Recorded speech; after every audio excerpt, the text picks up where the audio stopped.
Salut à tous, aujourd'hui vidéo mise à jour sur Batocera Steam Deck.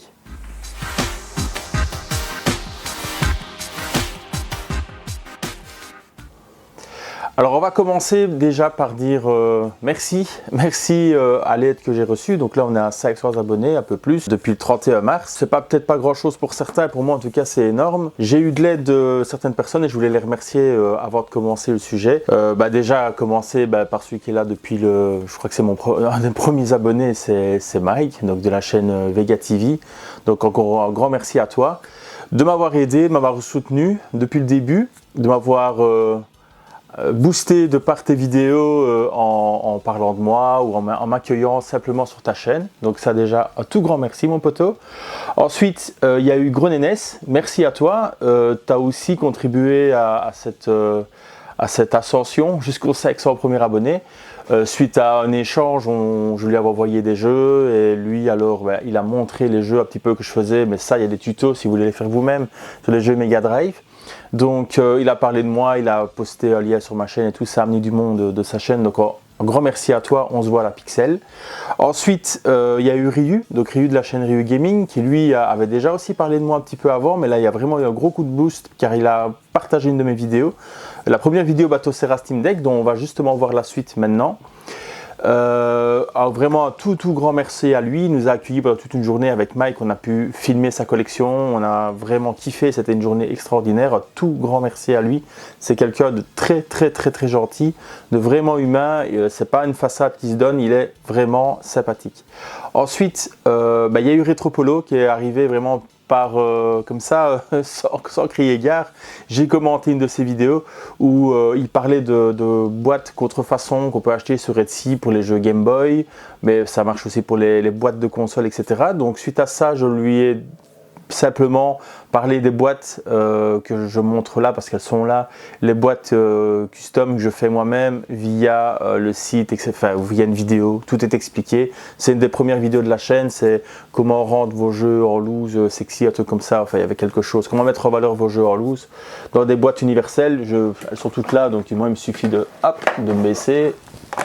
Voilà, donc c'était ces boîtes-là que je montrais dans la vidéo. Il a partagé cette vidéo sur son onglet communauté. Ça a aussi amené un énorme coup de boost. Donc c'est vraiment de la force que j'ai reçue de ces 4 personnes depuis le début. Donc vraiment un grand merci à vous 4 pour votre aide. Je vais maintenant passer sur le sujet de la vidéo. Donc on va parler Steam Deck. Donc voilà le Steam Deck que j'utilise toujours, que je trouve que c'est toujours une aussi formidable console de jeu. Avec Batocera, la V36 qui est installée dedans. Donc je vais en profiter pour mettre à jour ma console, de vous montrer qu'il n'y a pas besoin de formater la carte SD. J'ai eu plusieurs fois la question en fait sur la console, sur l'installation de Batocera sur la console. J'ai eu plusieurs fois la question de savoir dans quel format il fallait préparer la carte SD. En fait, dans n'importe quel format, de toute façon, Etcher s'occupe de la remettre au format, je vais dire la table de partition, dans le format correct par rapport à l'image d'où elle provient. C'est compliqué, mais en gros, il ne faut vraiment pas se prendre la tête. J'ai pris une carte SD de 256 Go, une nouvelle.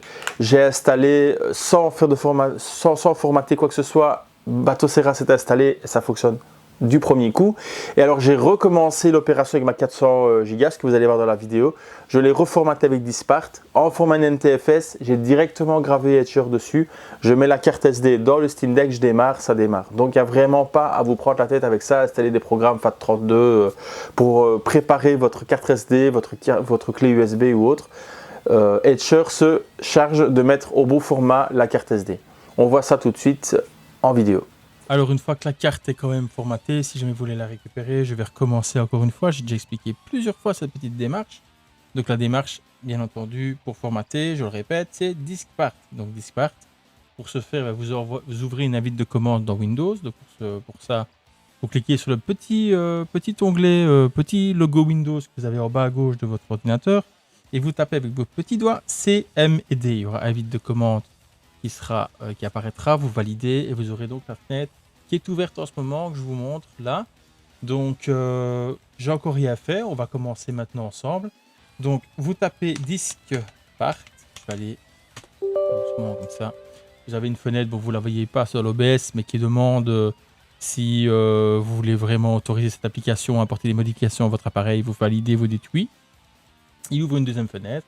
Diskpart, donc le logiciel pour pouvoir, moi je l'utilise pour formater mes disquettes, mes cartes SD disquettes, je suis reparti dans les années 80 là. Pour formater mes clés USB, mes cartes SD, etc., qui sont dans des formats qui ne sont pas lisibles par Windows, ou des fois simplement vous avez une clé USB qui est illisible, vous la formatez avec Diskpart et elle réapparaît comme par enchantement. Maintenant, si ça vous arrive, ne mettez plus jamais quelque chose d'important sur cette clé USB, ça veut quand même dire qu'il y a eu un défaut. Donc, mais bon, pour mettre des petits fichiers, etc. Donc, vous n'avez pas grand-chose à faire pour faire des petits transferts, c'est toujours bon. Un petit conseil quand même, si vous avez une fois un problème et que vous avez réussi à récupérer votre clé USB grâce à Diskpart, ça veut quand même dire que la clé USB a des lacunes. Donc, faites attention. Je reviens à mes moutons. Donc, Diskpart, une fois qu'on y est, on va lui demander de me faire une liste des disques. Donc, liste et disques. Donc, en gros, vous écrivez ce que vous voulez. Donc voilà, il me fait une liste. Donc moi j'ai ma carte mémoire numéro 7. Donc pour finir, j'avais acheté une 256 Go au début du tuto. Je suis repassé sur ma 400 Go. Hein. C'est quand même plus confortable pour pouvoir remettre des jeux Dreamcast. Parce que l'air de rien, ça prend du poids, prend de la place. Des jeux PS3 qui prennent aussi beaucoup de place. Donc la 400 Go, c'est pas négligeable. Donc disque 7, il faut le sélectionner. Donc select disque 7. Le disque 7 est maintenant le disque sélectionné. Vous noterez qu'il est marqué disque DISQE, donc en français, et que vous doit le taper en anglais DISK. Vous devez faire attention à ça. Une fois que c'est fait, vous allez demander qu'il fasse un petit nettoyage, donc clean. Il va ouvrir une fenêtre avec la carte mémoire, soi-disant, machin. Il va pouvoir de la formater ou d'insérer un disque. Il faut vous valider comme ça, la fenêtre se ferme, c'est bon. Maintenant qu'il a été cleané, il faut faire une partition principale. Donc, create partition primary. Il a créé la partition spécifique. Maintenant, on va la formater. Donc, format fs égale ntfs quick. Donc là, il va formater au format ntfs rapidement. On lance le formatage, la clé, le lecteur s'ouvre et je vais vous montrer là maintenant. Je fais un propriété, la carte est bien 366 Go et elle est au format NTFS. Donc ça c'est assez bien terminé.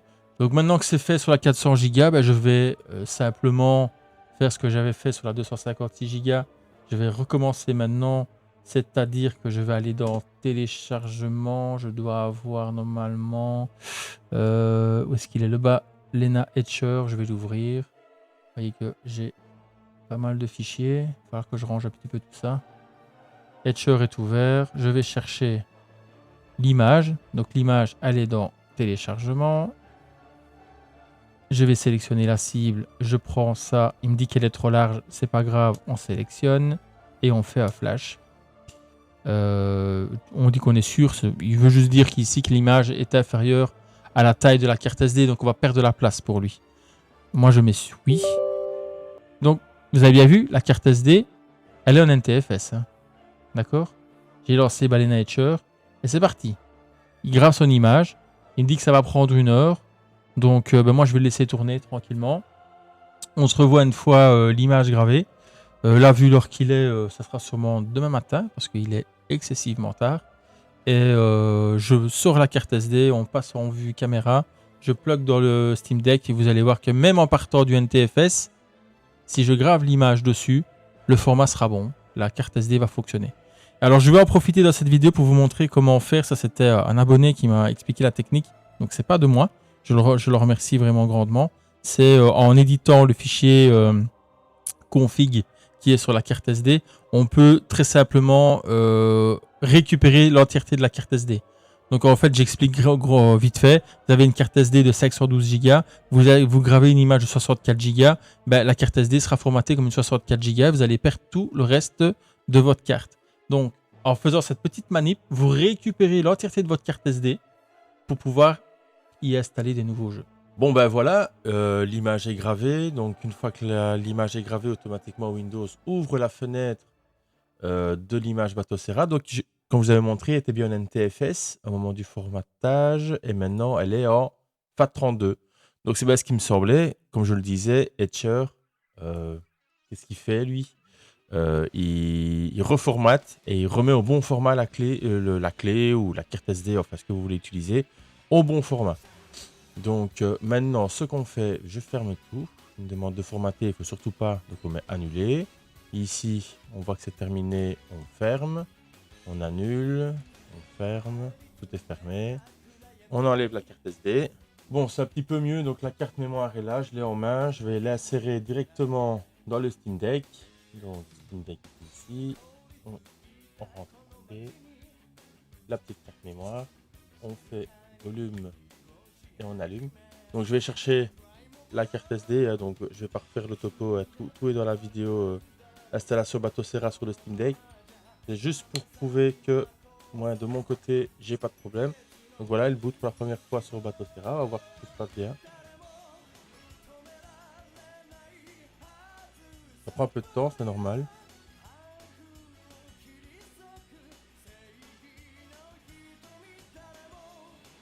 Je vais laisser en temps réel. Petite musique d'attente d'ascenseur peut-être. Voilà, ça boot.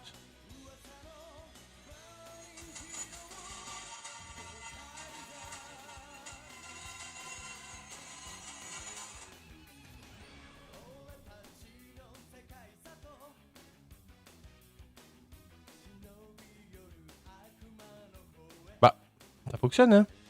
Voilà. On reprend la carte SD. Je vais la remettre dans mon PC.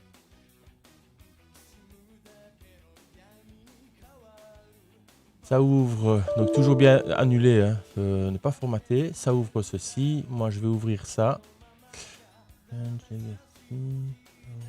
Normalement, il y a un endroit Authorize. Voilà, ici. J'ai pas eu le temps. Donc, je vais essayer de zoomer au max. Donc là, Authorize.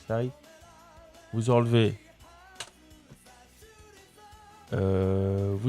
J'ai oublié le nom de ce symbole. Je m'en excuse. Vous faites enregistrer, donc CTRL S. Moi, je referme la fenêtre. Je ferme ça. Je reprends la carte mémoire. Je la remets dans mon Steam Deck.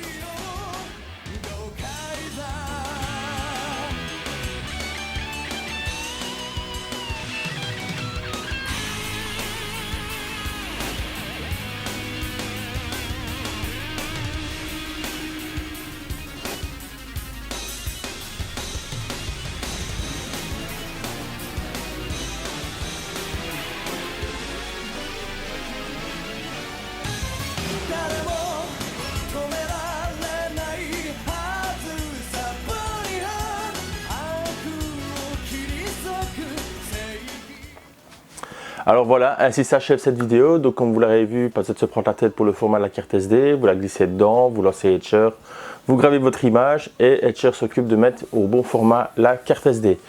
J'espère que ça vous aura été utile. C'est en complément de la vidéo Steam Deck Batocera. Je vous remercie et à une prochaine.